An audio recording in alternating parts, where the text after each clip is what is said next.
ደስተኛ መሆን ትፈልጋለህን? ቅዱስ ዮሐንስ አፈወርቅ። ደስተኛ መሆን ትፈልጋለህን? በእርግጥ የተባረከ ቀንን እንዴት ማሳለፍ እንደሚገባ ማወቅ ትሻለህን? አንድ መንፈሳዊ መጠጥ እሰጥሃለሁ። ይህ መጠጥ ለሰካራም ሰዎች እንደሚጠጡትና ንግግርን እንደሚያጠፋ አይነት መጠጥ አይደለም። ይህ መጠጥ አንደበታችን እንዲኮላተፍ የሚያደርግ አይደለም። ይህ መጠጥ አይናችን በደንብ ማየት እንዳይሳነው የሚያደርግ መጠጥ አይደለም። መዝሙር መዘመርን ተማር። ያን ጊዜም ደስታን በእርግጥ ታየዋለህ። በንቁ ሕሊና በተከተተ ልቦና መዘመር የሚችል ሰው በቀላሉ በመንፈስ ቅዱስ ይሞላል። የዲያብሎስ መዝሙራትን ብቻ የምታዜም ከሆነ ግን ወዲያው በርኩስ መንፈስ ትሞላለህ፣ ያድርብሃል። የአባታችን ቅዱስ ዮሐንስ አፈወርቅ አጠር ያሉ መንፈሳዊ ምክሮችን ነው። ይህ መንፈሳዊ ምክር ለብዙ ወንድሞችና እህቶች እንዲደርስ ላይክና ሼር በማድረግ ይተባበሩ። እንዲሁም የዚህ ቻናል ቤተሰብ ካልሆኑ ሰብስክራይብ በማድረግ ቤተሰብ ይሁኑ። ምክረ ቅዱሳን። አቤቱ ጌታችን ስምህ በምድር ሁሉ ምንኛ ድንቅ ነው። መዝሙር 8 ከቁጥር 1። በመንፈስ ቅዱስ ተቃይቶ እየተናገረ ያለው ክቡር ዳዊት ስምህ ምንኛ ድንቅ ነው እያለ ነው። ምን ያህል ድረስ ድንቅ እንደሆነ ግን መጠኑን አልተናገረም። ድንቅነቱን መለካት ለእርሱ ከዳዊት አቅም በላይ ነውና፣ ስለዚህም የድንቅነቱን መጠን ከመናገር ይልቅ አግንኖና ከፍ አድርጎ ገለጸው። እንግዲህ ባህሪ እግዚአብሔርን እንመረምራለን ብለው ራሳቸውን ባተሌ የሚያደርጉ ሰዎች ወዴት አሉ? ተመልከቱ። ክቡር ዳዊት ስሙን እንኳን ለመናገር መደነቅን ተሞልቶ ከነበረ በመንፈስ ቅዱስ የተቃኘው ጸሐፊ ስሙ ምን ያህል ድንቅ እንደሆነ ለመናገር እንኳን ከእርሱ አቅም በላይ ሆኖበት ከነበረ ባህሪውን ማወቅ ይቻለናል ብለው የሚናገሩትን ሰዎችማ ይህን ድፍረት ስለመናገራቸው ሊደረግላቸው የሚችል ይቅርታ እንደምን ያለ ይቅርታ ነው። ስምህ ምንኛ ድንቅ ነው። በእርግጥም በስሙ የሞት ኃይል ጠፍቷል። በስሙ አጋንንት በሰንሰለት ታስረዋል። በስሙ መንግሥተ ሰማያት ተከፍታለች። በስሙ የገነት ደጅ ወለል ብሎ ተከፍቷል። በስሙ መንፈስ ቅዱስ ወደዚህ ዓለም ተልኳል። በስሙ ባሪያዎች ነፃ ወጥተዋል። በስሙ ጠላቶች ልጆች ሆነዋል። በስሙ ባዕዳን ወራሾች ሆነዋል። በስሙ የሰው ልጆች መላእክት ሆነዋል። ስለ መላእክት የምናገረው ስለምንድን ነው? አምላክ ሰው ሆኗልና፣ ስሙም አምላክ ሆኗልና፣ ሰማይ የምድርን ተፈጥሮ ተቀብላለችና፣ ምድርም በዘባነ ኪሩብ የሚቀመጠውን ከሰራዊቱ ጋር ተቀብላለችና፣ በስሙ የጥል ግድግዳ ፈረሰ፣ በስሙ መለያየት ጠፋ፣ በስሙ ጨለማ ተወገደ፣ ብርሃንም ተንቦገቦገ፣ በስሙ ሞት ተዋጠ። አቤቱ ጌታችን ስምህ ምንኛ ድንቅ ነው። ታስበው ዘንድ ሰው ምንድነው? መዝሙር 8 ከቁጥር 4። ታስበው ዘንድ ሰው ምንድነው? የሚታዩ ፍጥረታት ሁሉ የተፈጠሩት ለሰው ነው። ከአዳም አንስቶ እርሱ ጌታችን እስከሚመጣበት ድረስ ያለው ጊዜ የተሰናዳው ለሰው ነው። ገነት የተዘጋጀው ለሰው ነው። ትእዛዛት የተሰጡት የሚሰጡት ለሰው ነው። ተግሳጻት የተዋደዱት ለሰው ነው። ተአምራት የሚከናወኑት ለሰው ነው። ሕግ ከተሰጠ በኋላም የሚቀጣው ሰው ነው፣ ሲተገብረውም የሚሸለመው ሰው ነው። አምላክ ሰው የሆነው ለሰው ነው።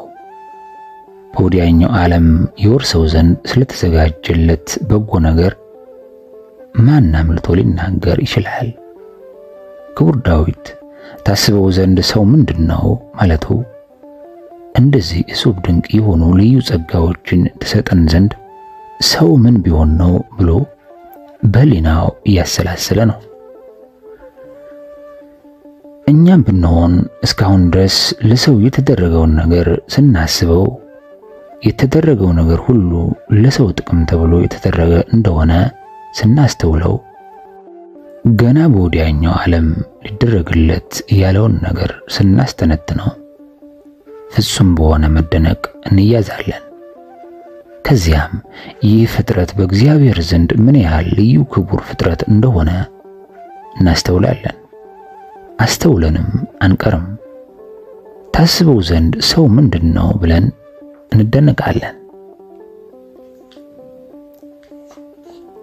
መዝሙር 9 ከቁጥር 1 አቤቱ በፍጹም ልቤ ለአንተ እናዘዛለሁ። አቤቱ በፍጹም ልቤ ለአንተ እናዘዛለሁ። ሁለት አይነት ኑዛዜ አለ። የገዛ ራስን ኃጢአት መንቀፍና እግዚአብሔርን ማመስገን። በፍጹም ልቤ ማለቱስ ምንድነው ቢሉ ፍጹም ትጋት በፍጹም ቅንዓት ሲል ነው። ደግ ነገር ገጥሞኛል ብሎ አይደለም፣ ተቃራኒውን ነው እንጂ። የምስጋና አንድ ልዩ ምልክቱ የደገኛ ህሊና አንዱ መለያው በአውሎና በወጀብ መካከል ሆኖ እግዚአብሔርን ማመስገን ነው። ስለ ሁሉም ነገር ምስጋናን ማቅረብ ስለተቀበሉት በጎ ነገር ብቻም አይደለም፣ ስለተቀበሉት መከራም ጭምር እንጂ። ታላቅ የሆነ ሹመት ሽልማት የሚያስገኘውም ይህ ነውና። ተመልከት፣ በጎ ነገርን ስለተቀበልክ ስታመሰግን ዕዳ እየከፈልክ ነው። ለእግዚአብሔር ደግ ያይደለ ነገር ስለመቀበል ስታመሰግን ግን እግዚአብሔርን ባለ ዕዳ እያደረከው ነው። መዝሙር 11 ከቁጥር 1 ይላል፣ አቤቱ አድነኝ ደግ ሰው አልቋልና። አቤቱ አድነኝ ደግ ሰው አልቋልና። በሃይማኖት መጽናት በጎ ስራን መስራት በራሱ ከባድ ነው። አርአያ ሊሆኑ የሚችሉ የሚያጽናኑ ደጋግ ሰዎች ሳይኖሩ ሲቀሩ ይህ ደግሞ ይበልጥ ጭንቅ ነው። አንድ መንገድ የሚጓዝ ሰው እንዲሁ በመጓዙ የሚያገኘው ፈተና ብዙ ከሆነ ተጓዡ ብቻውን ሲሆንና ከእርሱ ጋር አብሮት የሚጓዝ ሰው ከሌለ ደግሞ የበለጠ ፈታኝ ነው። በመንፈሳዊ ሕይወትም እንደዚሁ ነው። በሌላ አነጋገር የባልንጀራና የወንድም እህት ማጽናኛ አይዞባይነት እንደ ቀላል የሚታዩ ነገሮች አይደሉም። እንዲህ በመሆኑም ቅዱስ ጳውሎስ ለፍቅርና ለመልካምም ሥራ እንድንነቃቃ እርስ በርሳችን እንተያይ፣ ለፍቅርና ለመልካምም ሥራ እንድንነቃቃ እርስ በርሳችን እንተያይ አለ። ዕብራውያን 10 ከቁጥር 24። በዘመነ ብሉይ የነበሩት ቅዱሳት ይበልጥ ንዑዳን ክቡራን እንዲሰኙ ያደረጋቸው ዋናው ምክንያት ይህ ነው። ስለሰሩ ደግ ምግባር ብቻ ሳይሆን ደግ ምግባርና ይህን የሚያደርግ ሰው ባልነበረበት ዘመን ኖረው ይህንን በማድረጋቸው መጽሐፍ ቅዱስ ይህን አስመልክቶ ሲናገር ኖህም በትውልዱ ፍጹም ጻድቅም ሰው ነበር ማለቱም ስለዚህ ምክንያት ነው። በዘፍጥረት 6 ከቁጥር 9 ስለዚሁ ምክንያት አብርሃምን እናመሰግነዋለን፣ ስለዚሁ ምክንያት ሎጥን ከፍ ከፍ እናደርገዋለን፣ ስለዚሁ ምክንያት ሙሴን እናከብረዋለን። በዚያ በድቅድቅ ጨለማ ውስጥ እንደ ከዋክብት አብርተዋልና በእሾህ መካከል ሆነው ሳይታነቁ አድገዋልና ቁጥር በሌላቸው ተኩላዎች መካከል በጎች ሆነዋልና የሌላውን ሰው ሁሉ ተቃራኒ መንገድ ተጉዘዋልና ከጉዟቸውም አላቋረጡምና እነዚህን ቅዱሳን ንዑዳን ክቡራን እንላቸዋለን።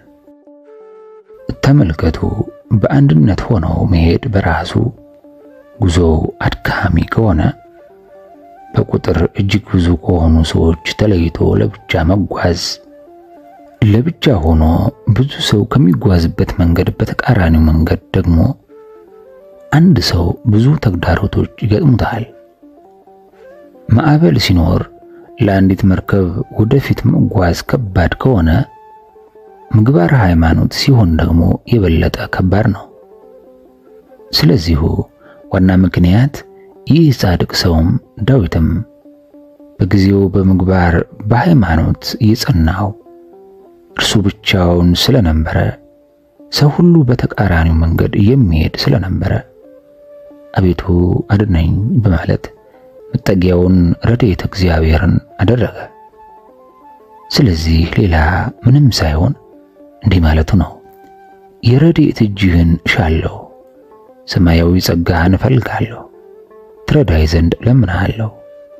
ከሰው ሁሉ ተቃራኒ መንገድ እየተጓዝኩ ስለሆነ እጅግ ትረዳይ ዘንድ እማጸናሃለሁ።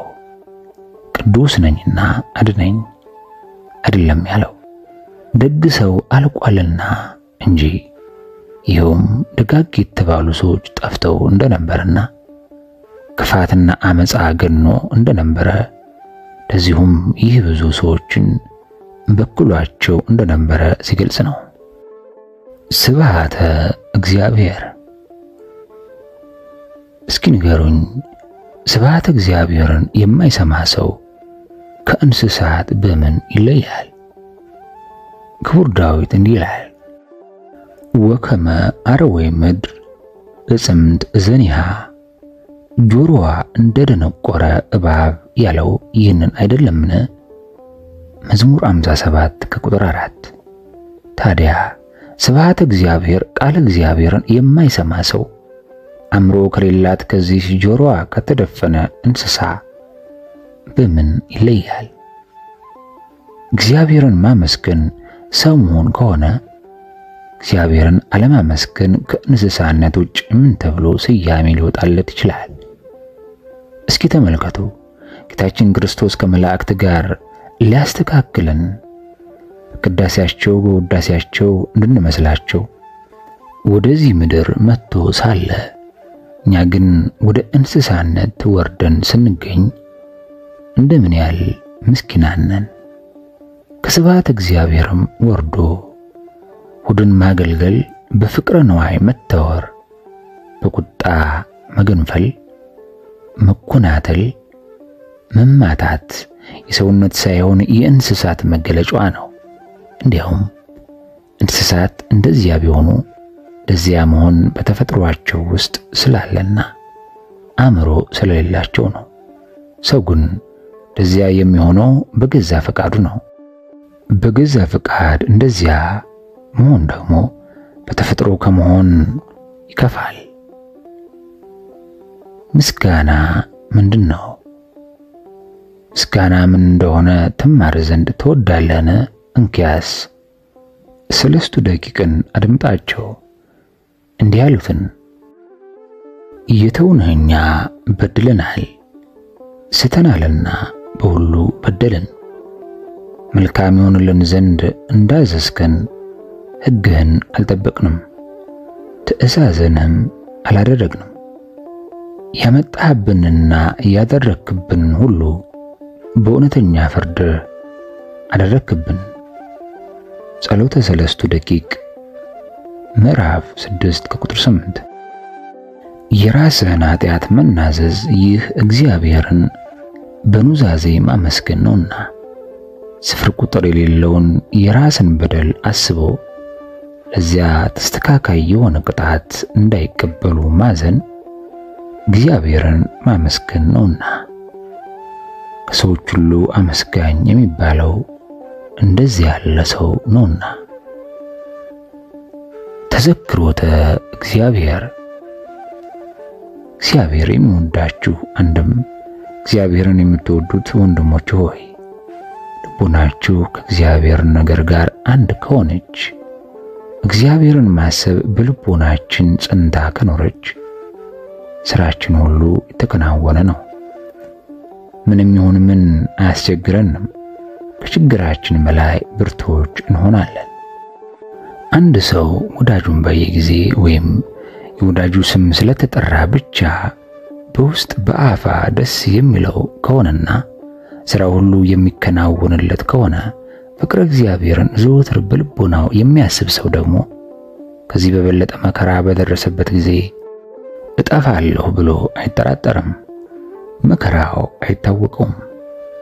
ነገሮች ከአቅማችን በላይ የሚሆኑብንና የሚያስቸግሩን ልዑል እግዚአብሔር ስለኛ እንደሚያስብ ካላወቅን ወይም ከዘነጋን ብቻ ነው። እግዚአብሔርን ማሰብ ስናቆም እንኳንስ ከባዱ ይቅርና ቀላሉን መስራት አይቻለንም። እግዚአብሔር በዚህ ጊዜ የሚለን ነገር ቢኖር ልጅ ሆይ አንተ ቀድሞ ባታስበኝ እኔም ረሳሁ የሚል ነው።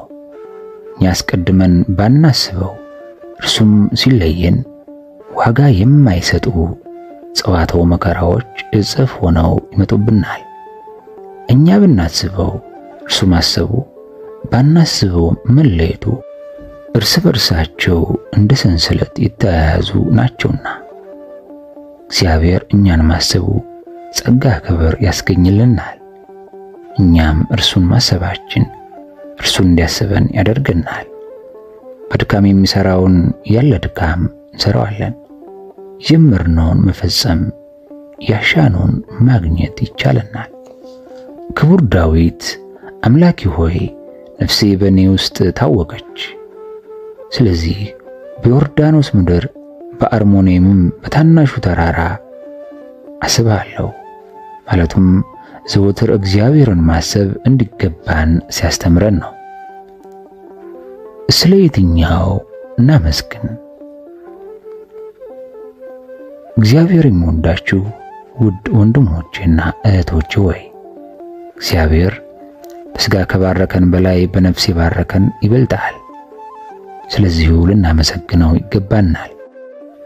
ምድራዊ መጠጥንና ምድራዊ መብልን ከመስጠት መንፈሳዊ መጠጥንና መብልን መስጠት ይበልጣልና እግዚአብሔር አስቀድሞ ለእስራኤላውያን እናውን የሰጣቸው በኋላም እስራኤል ዘነፍስ ለምንላቸው ለእኛ ቅዱስ ሥጋውን ክቡር ደሙን የሰጠን ስለዚህ ነውና በሥጋ ከሰጠን ይልቅ በነፍስ የሰጠን ስለሚበልጥ እግዚአብሔርን እጅግ ልናመሰግነው ይገባናል። እግዚአብሔር በሥጋ ሲባርከን በዚያው በሥጋዊ ነገር ላይ ብቻ እንድንቀር አይደለም፣ የበለጠ ወደ እርሱ እንድንቀርብ ነው እንጂ።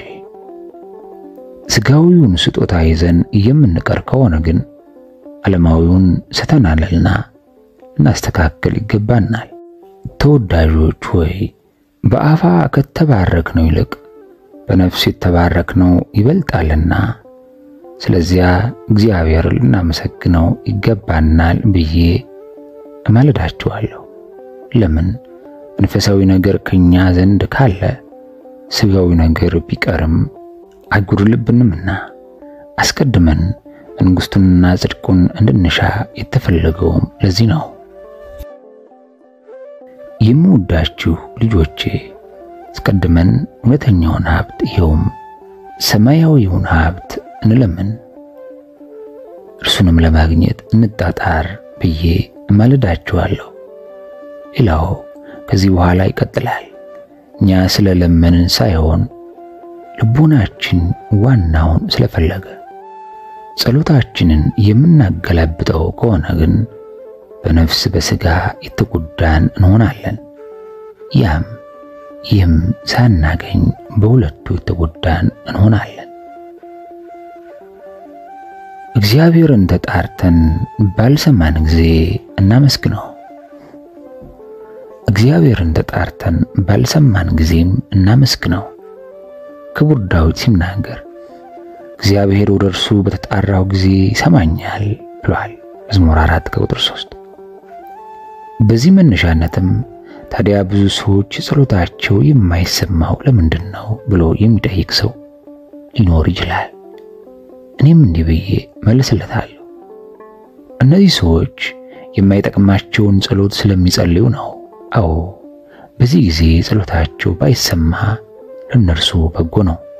እግዚአብሔር የማይረባንን ነገር በለመንነው ጊዜ ልመናችንን የሚሰማ ቢሆን ኖሮ ጸሎታችን በመሰማቱ ብቻ ደስ ባልተሰኘን ነበርና። ስለዚህም እግዚአብሔርን ተጣርተን ባልሰማን ጊዜ እናመስግነው። የማይረባንን ነገር ለምነነው ጸሎታችን ከሚሰማን ባይሰማን ይሻለናልና። አንዳንድ ጊዜም ጸሎታችን በግዴለሽነት የሚቀርብ ከሆነ እግዚአብሔር መልሱን ያዘገይብናል። ለምን ቢሉ ከሙቅ ልብ የመነጨ ጸሎት እስክናደርስ ድረስ ይህ በራሱ ለእኛ የሚሰጠው በቁየት ቀላል አይደለም። መጽሐፍ እንዳለ እናንተ ክፉዎች ስትሆኑ ልጆቻችሁ መልካም ስጦታ መስጠትን ካወቃችሁ ከእናንተ በላይ የስጦታን ምንነት መቼ መስጠት እንደሚገባው ምን መስጠትም እንዳለበት የሚያውቅ እግዚአብሔርም መስጠት ያውቅበታል። የማቴዎስ ወንጌል ምዕራፍ 7 ከቁጥር 11። ስለዚህም ነው ብዙ ጳውሎስ የማይገባውን ነገር ለምኖ እግዚአብሔር ጸሎቱን ያልሰማው። ለዚህም ነው የተወደደው ሙሴ ፊትህን አሳየኝ ብሎ በለመነው ጊዜ ልመናውን ያልተቀበለው። ስለዚህ እኛም ጸሎታችን ባይሰማም እንኳ እግዚአብሔርን እናመስግን እንጂ ተስፋ አንቁረጥ። ልል ዘሊል ሆነን ጸልየን ከሆነም ልል ዘሊልነታችንን አስወግደን እንጸልይ እንጂ ድኩማን አንሆን። እንደዚህ ያድርገን ጸልየን ሳለ ጸሎታችን ባይሰማ ግን አምላክ የሚያደርገው ሁሉ ጥቅማችን ነውና በፍጹም አንዘንጋ። በአትዎት ርዕስ የሚኖሩ ሰዎች ንጉሥ ዳዊት ልብሰ ንግሥናውን ለብሶ ያሳየውን ንስሐ ያድምጡት። መዝሙር 6 ከቁጥር 6። እኛም እንደዚሁ እናድምጥ፣ አድምጠንም እንገሰጽ። ንጉሥ ዳዊት የተጨነቀ ብቻ አልነበረም፣ በመቃተት ደከመ እንጂ እንዲሁ ያነባ ብቻ አልነበረም። አልጋውንም በእንባ አራሰ እንጂ ለአንድ ወይም ለሁለት ወይም ለሶስት ቀናት ብቻም አይደለም፣ ሌሊቱን ሁሉ ያነባ ነበር እንጂ። በሌላ አገላለጽ እንባውን አንድ ጊዜ ብቻ አፍስሶ ከዚያ በኋላም አላረፈም። በሕይወት ዘመኑ ሁሉ እንባውን ሲያፈስ ኖረ እንጂ። እሱን ጊዜ ለአንድ ቀን ከአንድ ቀንም ለሽርፍራፊ ሰዓታት እንባችንን አፍስሰን ከዚያ በኋላም ይህን አቁመን ተድላ ደስታ እንደምናደርገው እንደኛ አይደለም። ንጉሥ ዳዊት እንደዚህ አላደረገም። ለዘወትር እንባውን እያፈሰሰ ያለቅስ ነበር እንጂ። እኛም ይህን እንደዚህ ያለውን ኑዛዜ አብነት እናደርግ። በዚያ ዓለም እያለን እንባችንን ለማፍሰስ ካልፈቀድን በወዲህኛው ዓለም ከማለቀስና ከመቃተት በቀር ሌላ ዕጣ የለንም። በወዲያኛው ዓለም እንባችንን ብናፈስ ለምንም አይጠቅመንም። ገና በዚህ ዓለም እያለን እንባችንን ብናፈስ ግን ረብ ጥቅሙ ብዙ ነው። በወዲያኛው ዓለም እንባችንን ብናፈስ የኀፍረት እንባ ነው። በዚህ ዓለም እንባችንን ብናፈስ ግን ለጥቅም ነው። በዚህ ዓለም አልጋውን በእንባ የሚያጠብ ሰው ክፋትን ወይም ጥፋትን ሁሉ ያረቃል።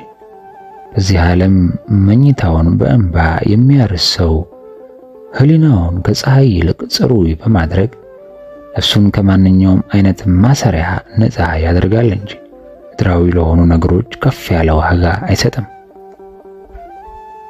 እየተናገርኩ ያለሁት ለመነኮሳት እንደሆነ አድርገህ አታስብ።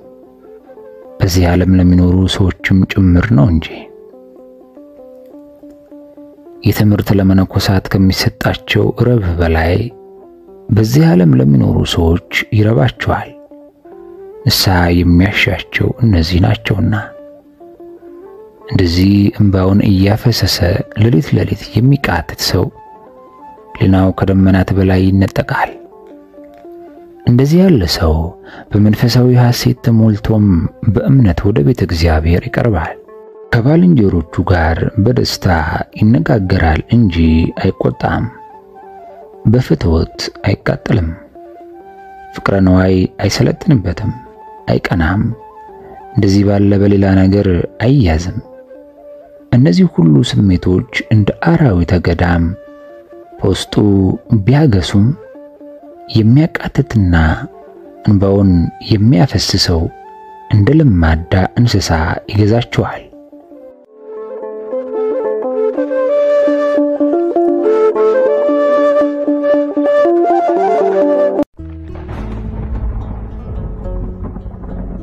እንባ በቅዱስ ዮሐንስ አፈወርቅ። እንባ ንጉሥ ዳዊት ልብሰ ንግሥናውን ለብሶ ያሳየውን ንስሐ ያድምጡት። በመዝሙር 6 ከቁጥር 6 ላይ እኛም እንደዚሁ እናድምጥ፣ አድምጣንም እንገሰጽ። ንጉሥ ዳዊት የተጨነቀ ብቻ አልነበረም፣ በመቃተት ደከም እንጂ እንዲሁ ያነባ ብቻ አልነበረም፣ አልጋውንም በእንባ አራሰ እንጂ። ለአንድ ወይም ለሁለት ወይም ለሶስት ቀናት ብቻም አይደለም፣ ሌሊቱን ሁሉ ያነባ ነበር እንጂ። በሌላ አገላለጽ እንባውን አንድ ጊዜ ብቻ አፍስሶ ከዚያ በኋላ አላረፈም። በሕይወት ዘመን ሁሉ እንባውን ሲያፈስ ኖር እንጂ ብዙውን ጊዜ ለአንድ ቀን ከአንድ ቀንም ለሽርፍራፊ ሰዓታት እንባችንን አፍስሰን ከዚያም በኋላም ይህን አቁምን ተላ ደስታ እንደምናደርገው እንደ እኛም አይደለም። ንጉሥ ዳዊት እንደዚህ አላደረገም። ለዘወትር እንባውን እያፈሰሰ ያለቅስ ነበር እንጂ። እኛም ይህን እንደዚህ ያለውን ኑዛዜ አብነት እናደርጋለን። በዚህ ዓለም ያለን እንባችንን ለማፍሰስ ካልፈቀድን በወዲያኛው ዓለም ከማለቅስና ከመቃተት በቀር ሌላ ዕጣ የለንምና። በወዲያኛው ዓለም እንባችንን ብናፈስ ለምንም አይጠቅመንም። ግና በዚህ ዓለም ያለን እንባችንን ብናፈስ ግን ረብ ጥቅሙ ብዙ ነው። በወዲያኛው ዓለም እንባችንን ብናፈስ የኀፍረት እንባ ነው። በዚህ ዓለም እንባችንን ብናፈስ ግን ለጥቅም ነው። በዚህ ዓለም አልጋውን በእንባ የሚያጠብ ሰው ክፋትን ወይም ጥፋትን ሁሉ ያርቃል። በዚህ ዓለም መኝታውን በእንባ የሚያረሰው ሕሊናውን ከፀሐይ ይልቅ ጽሩይ በማድረግ ነፍሱን ከማንኛውም አይነት ማሰሪያ ነፃ ያደርጋል እንጂ ምድራዊ ለሆኑ ነገሮች ከፍ ያለ ዋጋ አይሰጥም። እየተናገርኩ ያለሁት ለመነኮሳት እንደሆነ አድርገህ አታስብ። በዚህ ዓለም ለሚኖሩ ሰዎችም ጭምር ነው እንጂ። ይህ ትምህርት ለመነኮሳት ከሚሰጣቸው ረብ በላይ በዚህ ዓለም ለሚኖሩ ሰዎች ይረባቸዋልና። ንስሐ የሚያሻቸው እነዚህ ናቸውና። እንደዚህ እንባውን እያፈሰሰ ሌሊት ሌሊት የሚቃተት ሰው ሕሊናው ከደመናት በላይ ይነጠቃል። እንደዚህ ያለ ሰው በመንፈሳዊ ሐሴት ተሞልቶም በእምነት ወደ ቤተ እግዚአብሔር ይቀርባል። ከባልንጀሮቹ ጋር በደስታ ይነጋገራል እንጂ አይቆጣም። በፍትወት አይቃጠልም። ፍቅረ ነዋይ አይሰለጥንበትም፣ አይቀናም። እንደዚህ ባለ በሌላ ነገር አይያዝም። እነዚህ ሁሉ ስሜቶች እንደ አራዊት ገዳም በውስጡ ቢያገሱም እንኳን የሚቃተትና እንባውን የሚያፈሰው እንደ ለማዳ እንስሳ ይገዛቸዋል። ስብሐተ እግዚአብሔር። እስኪ ንገሩኝ፣ ስብሐተ እግዚአብሔርን የማይሰማ ሰው ከእንስሳት በምን ይለያል? ክቡር ዳዊት ጆሮዋ እንደደነቆረ እባብ ያለው ይህን አይደለምን? መዝሙር 57 ቁጥር 4። ታዲያ ስብሐተ እግዚአብሔር ቃል እግዚአብሔር የማይሰማ ሰው አእምሮ ከሌላት ከዚህ ጆሮዋ ከተደፈነ እንስሳ በምን ይለያል? እግዚአብሔርን ማመስገን ሰው መሆን ከሆነ እግዚአብሔርን አለማመስገን ከእንስሳት ውጭ ምን ተብሎ ስያሜ ሊወጣለት ይችላል? እስኪ ተመልከቱ። ጌታችን ክርስቶስ ከመላእክት ጋር ሊያስተካክለን በቅዳሴያቸው በውዳሴያቸው እንድንመስላቸው ወደዚህ ምድር መጥቶ ሳለ እኛ ግን ወደ እንስሳነት ወርደን ስንገኝ እንደምን ያለን ምስኪናን ነን። ሆድን ማገልገል፣ በፍቅረ ነዋይ መታወር፣ በቁጣ መገንፈል፣ መጎናተል፣ መማታት የሰውነት ሳይሆን የእንስሳት መገለጫ ነው። እንዲያውም እንስሳት እንደዚያ ቢሆኑ እንደዚያ መሆን በተፈጥሯቸው ውስጥ ስላለና አእምሮ ስለሌላቸው ነው። ሰውን እንደዚያ የሚሆነው በገዛ ፈቃዱ ነው። በገዛ ፈቃድ እንደዚያ መሆን ደግሞ በተፈጥሮ ከመሆን ይከፋል። ምስጋና ምንድነው? ምስጋና ምን እንደሆነ ትማር ዘንድ ተወዳለህን? እንግዲያስ 3 ደቂቃን አድምጣቸው። እንዲህ ያሉትን ጌታውን እኛ በድለናል ስተናልና በሁሉ በደል መልካም ይሆንልን ዘንድ እንዳዘዝከን ሕግህን አልደበቅንም ትእዛዝህንም አላደረግንም። ያመጣህብንንና ያደረክብንን ሁሉ በእውነተኛ ፍርድ አደረክብን። ጸሎተ 3 ደቂቅ ቁጥር 6።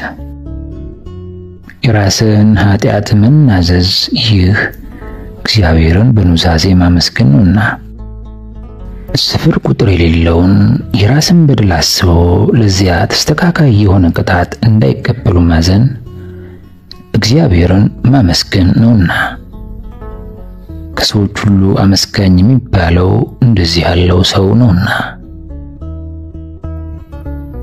ተዘክሮተ እግዚአብሔር። እግዚአብሔር የሚወዳችሁ አንድም እግዚአብሔርን የምትወዱት ወንድሞቼ ሆይ ልቡናችን ከእግዚአብሔር ነገር ጋር አንድ ከሆነች እግዚአብሔርን ማሰብ በልቡናችን ጸንታ ከኖረች ስራችን ሁሉ የተከናወነ ነው። ምንም ይሁን ምን አያስቸግረንም። ከችግራችን በላይ ብርቶች እንሆናለን። አንድ ሰው ወዳጁን ባየ ጊዜ ወይም የወዳጁ ስም ስለተጠራ ብቻ በውስጥ በአፋ ደስ የሚለው ከሆነና ስራው ሁሉ የሚከናወንለት ከሆነ ፍቅር እግዚአብሔርን ዘወትር በልቦናው የሚያስብ ሰው ደግሞ ከዚህ በበለጠ መከራ በደረሰበት ጊዜ ጠፋለሁ ብሎ አይጠራጠርም። መከራው አይታወቀውም። ነገሮች ከአቅማችን በላይ የሚሆኑብንና የሚያስቸግሩን ልዑል እግዚአብሔር ስለኛ እንደሚያስብ ካላወቅን ወይም ከዘነጋን ብቻ ነው። እግዚአብሔርን ማሰብ ስናቆም እንኳንስ ከባዱ ይቅርና ቀላሉም መስራት አይቻለንም። እግዚአብሔር በዚህ ጊዜ የሚለን ነገር ቢኖር ልጅ ሆይ አንተ ቀድሞ ባታስበኝ እኔም ረሳሁህ የሚል ነው። እኛ አስቀድመን ባናስበው እርሱም ሲለየን ዋጋ የማይሰጡ ጸዋትው መከራዎች እጽፍ ሆነው ይመጡብናል።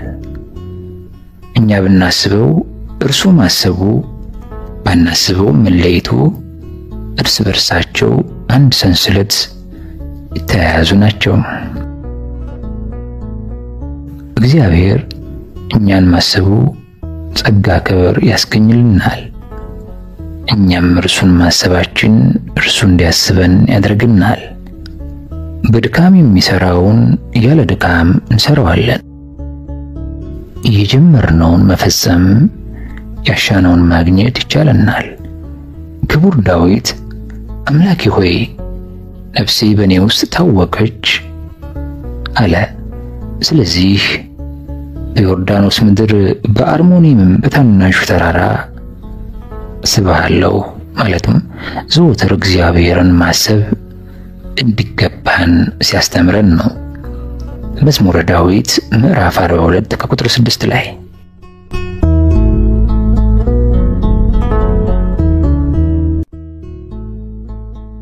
ምክር ዘአረጋዊ ዮሐንስ።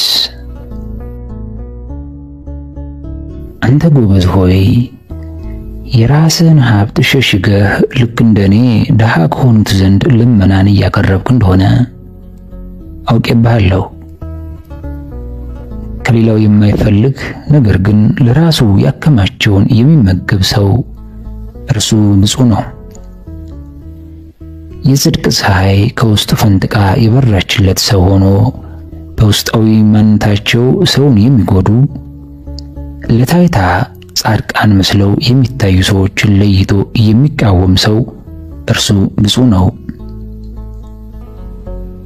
ከንቱ ነገሮችን መስማት የሚወዱትን ላለማዳመጥ ጆሮዎቹን የደፈነ ሰው ብቻ ሳይሆን ቅዱስ ቅዱስ ቅዱስ እያሉ ወደሚያመሰግኑት እሳታውያን መላእክት ጆሮዎቹን ያዘነበለ ሰው እርሱ ብፁዕ ነው። ከአንደበቱ የሚወጣው እስትንፋሱ መንፈስ ቅዱስ የሆነለት ሰው እርሱ ብፁዕ ነው። በእርሱ ሰውነት ውስጥ የሁሉ መዓዛ ክርስቶስ አድሮበታል።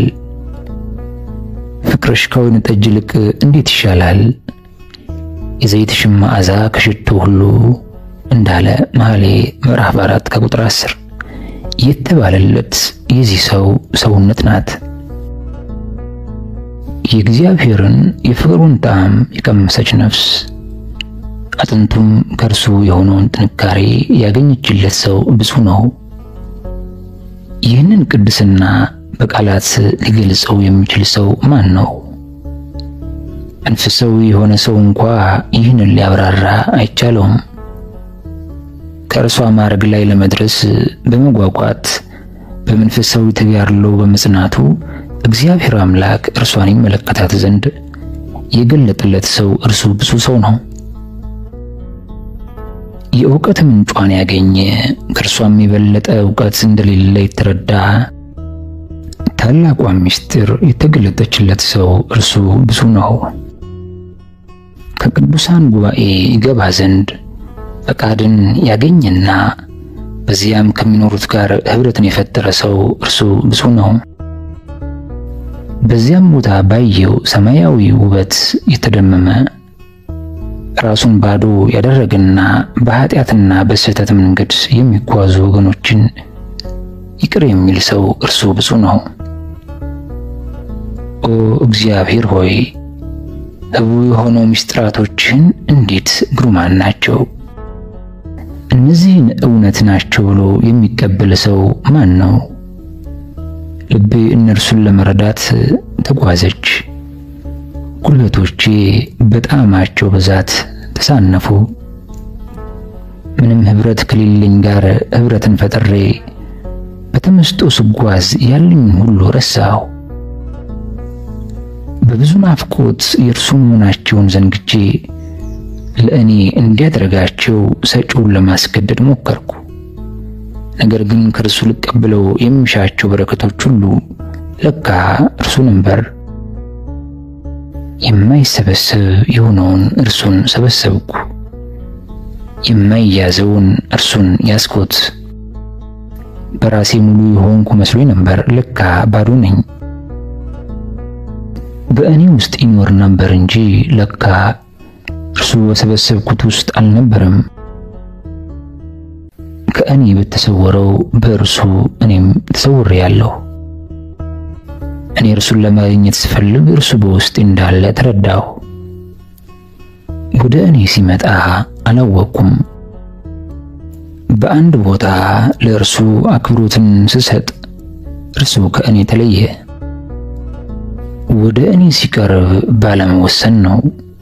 ከእኔም ሲለይ ከእኔ ባለመነጠል ነው። ከእኔም ሲርቅ ከእኔ ዘንድ ባለመወሰን ነው።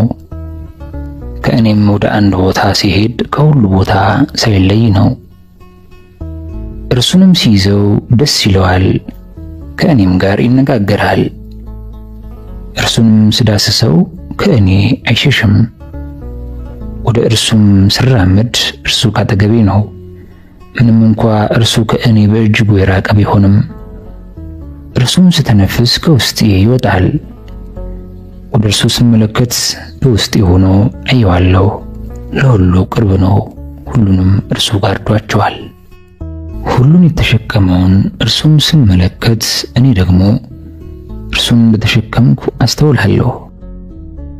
በሁሉ ላይ የሚያበራውን የእርሱን ህቡዕነትም በምን አቅሟ ነው ፀሐይ መግለጽ የሚቻላት? የፀሐይ ጨረር በትከሻችን ሳይከብደን እንዲያርፍ እንድንሸከመው አንተ ፀሐይን በትከሻ ተሸክማታል። እኛ ፀሐይን በምድር በየትኛውም ስፍራ ሆነን እንድንመለከታት እርሱን እንዲሁ በሁሉም ስፍራ ሆነን እናየዋለን።